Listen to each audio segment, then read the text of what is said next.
ሰላም ሰላም ውድና የተከበራችሁ የቲጂቪ ዩቲዩብ ቻናል ተከታዮች እንዴት ናችሁልኝ? ዛሬም እንደተለመደው በሌላ በጠቃሚ ቪዲዮ መጥቻለሁ። ዛሬ ደግሞ ይዤላችሁ የመጣሁት እንዴት በቀላሉ የተሸበሸበ ቆዳን እንደምናስወግድ፣ ቆዳችን በተፈጥሯዊ መንገድ ውጥር ያለና ጽድት ያለ ቆዳ እንዲኖረን የሚያደርግና እንዲሁም ደግሞ ማዲያት ለሚያስቸግራችሁ በቀላሉ በአጭር ቀናት ውስጥ ማዲያትን እንዴት ከቆዳችሁ ላይ እንደምታስወግዱና በብጉር በተለያየ ምክንያት በብጉር ጠባሳም ሊሆን ይችላል። በተለያየ ምክንያት ፊታቸው የጠቆረ የፊት ቆዳን እንዴት ማንጣት እንደምንችልና ቆዳችንን ምንም ነገር ሳንቀባ በተፈጥሯዊ መንገድ እንዴት ቆንጆና ጽድት ያለ ጥርት ያለ ቆዳ እንዲኖረን እንዴት ማድረግ እንደምንችል አሳያችኋለሁ። እሺ ጓደኞቼ፣ ወደ አሰራሩ ከመሄዴ በፊት ለቻናሌ አዲስ የሆናችሁ ላይክ፣ ሼር፣ ሰብስክራይብ ማድረግ አትርሱ። እንዲሁም ሀሳብ አስተያየቶች እንደተለመደው በኮሜንት ሴክሽን ላይ ጻፉልኝ። ወደ አሰራሩ እንሂድ። ወደ አሰራሩ ስንሄድ እንግዲህ ባለፈው ከዚህ ቪዲዮ በታች አይታችሁ ከሆነ የእጣን ውሃ አሳይቻችሁ ነበረ። ለማዲያትና እንዲሁም ደግሞ በተለያየ ምክንያት የጠቆረ ቆዳን እንዴት ማስተካከል ወይም ባላንስ ማድረግ እንዳለብን፣ አንድ አይነት ጥርት ያለ ቆዳን እንዲኖረን እንዴት ማድረግ እንዳለብን የሚያሳይ ነው። ዛሬም እንግዲህ ከሱ በተረፈው የእጣን ውሃ ምሰራው ነው ማለት ነው። እዚህ ጋር እንደምታዩት ባለፈው ከሰራውት ላይ የቀረው የእጣን ውሃ አለኝ። እሱም በዚህ መልኩ አጠለዋለሁ ማለት ነው። እዚህ ጋር እንደምታዩት ልክ እንደዚህ ካጠለልኩ በኋላ እጣኑን አልደፋውም። እዚህ ጋር ውሃ እጨምርበታለሁ ማለት ነው። ምክንያቱም ለሌላ ጊዜ ስለምጠቀመው ውሃ ጨምሬበት አስቀምጣለሁ። እዚህ ጋር እንግዲህ የእጣኑ ውሃ ላይ እንደምጨምረው የበቆሎ ዱቄት ነው። 1 የሾርባ ማንኪያ ወይም 2 የሾርባ ማንኪያ እንጨምርና በደንብ አድርገን እንቀላቅለዋለን። እዚህ ጋር ጎጎላን እንዳይኖር የጓገለ ነገር እንዳይኖር በደንብ አድርገን እናዋህደውና በደንብ ካዋህድን በኋላ እሳት ላይ እንጥደዋለን። እንዳያችሁት አሁን ያጠለልኩት እጣን ላይ ደግሞ የፈላ ውሃ አሁን የምጨምረውና አስቀምጣለሁ ማለት ነው። ለሌላ ጊዜ እጠቀመዋለሁ።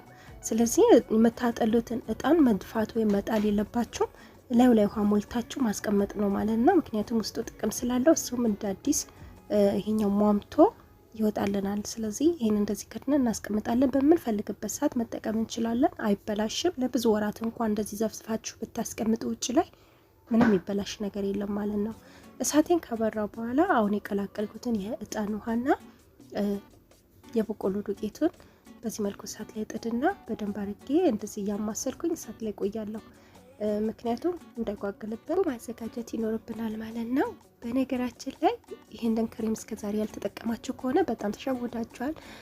ብዙዎቻችሁ በቆዳ ችግር ምክንያት ብዙ ነገሮች ተጠቅማችሁ ለውጥ ያላያችሁበት ይሆናል። ምናልባት ከውጭም በምትገዙት ቤት ውስጥ በምታዘጋጁት ለውጥ ያላያችሁ ከሆነ ይህንን ሞክሩ። በአጭር ቀናት ውስጥ ቆዳችሁ ላይ የሚገርም ታምር ነው የምታዩት። ቆዳችሁ አይናችሁ ስር፣ ግንባራችሁ ላይ የተለያየ ቦታ ላይ የሚሸበሸብ ምርጥ መላ ነው። እዚህ ጋር እንደምታዩት ልክ እንደዚህ ሲወፈርልኝ አውጣለሁ፣ ከእሳት ላይ አወርደዋለሁ ማለት ነው። እንደምታዩት እንደዚህ ሆኖ ነው የሚወጣልን። የውፍረቱ መጠን ልክ እንደዚህ ሲሆንልኝ ከዛን ከእሳት ላይ ካወረድኩ በኋላ ምንድን ማደርገው ክዳን ያለው ብልቃጥ ያስፈልጋቸዋል። እዚህ ጋር እንደዚህ ትንሽ ቀዝቀዝ እስኪልልኝ እጠብቅና ሙሉ በሙሉ ነገር ግን አልበረድም ነበረ። ከዛን እዚህ እቃ ላይ ጨመርኩኝ። በምፈልግበት ሰዓት መጠቀም እችላለሁ። ስለዚህ እንደዚህ ክዳን ያለው እቃ ላይ ብትጨምሩ ይመረጣል።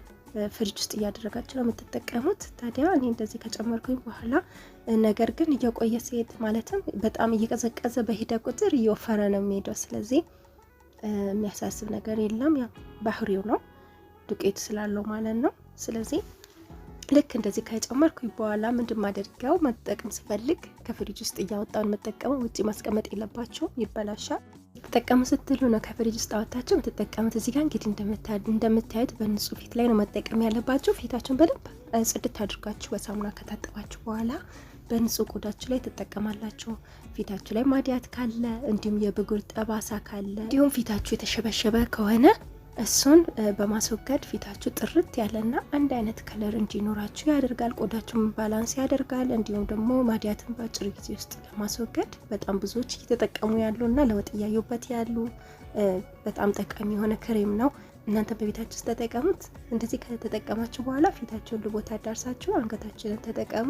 አንገታችን ከፊታችን ቶሎ ስለሚሸበሸብ ስለዚህ አንገታችሁን መጠቀም እንዳረሱ።